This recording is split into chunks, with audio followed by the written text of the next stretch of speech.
രാമായണ ക്വിസിനോടനുബന്ധിച്ച പ്രധാനപ്പെട്ട ചോദ്യോത്തരങ്ങളാണ് ഈ വീഡിയോയിൽ ഉൾപ്പെടുത്തിയിരിക്കുന്നത്. അപ്പോൾ നമുക്ക് വീഡിയോയിലേക്ക് പോകാം. രാമായണം എഴുതിയത് ആരാണ്? ഉത്തരം വാൽമീകി. വാൽമീകം എന്ന പദത്തിന്റെ അർത്ഥം എന്താണ്? ഉത്തരം മൺപുറ്റ്. രാമകഥ നടന്നത് ഏത് യുഗത്തിലാണ്? ഉത്തരം ത്രേതായുഗത്തിൽ.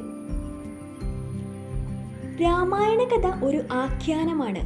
ഇത് ആർക്ക് ഉപദേശിക്കുന്നതാണ്? ഉത്തരം ശിവൻ പാർവതിക്ക്. രാമായണ നിർമ്മിതിക്കായി വാൽമീകിയോട് ആവശ്യപ്പെട്ടത് ആരാണ്? ഉത്തരം ബ്രഹ്മാവ്. വാൽമീകി രാമായണത്തിൽ എത്ര ശ്ലോകങ്ങളുണ്ട്?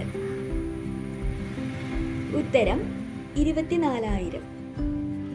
രാമായണത്തിൽ എത്ര കാണ്ഡങ്ങളുണ്ട്? ഉത്തരം അറിയുന്നവർ കമന്റ് ചെയ്യട്ടോ.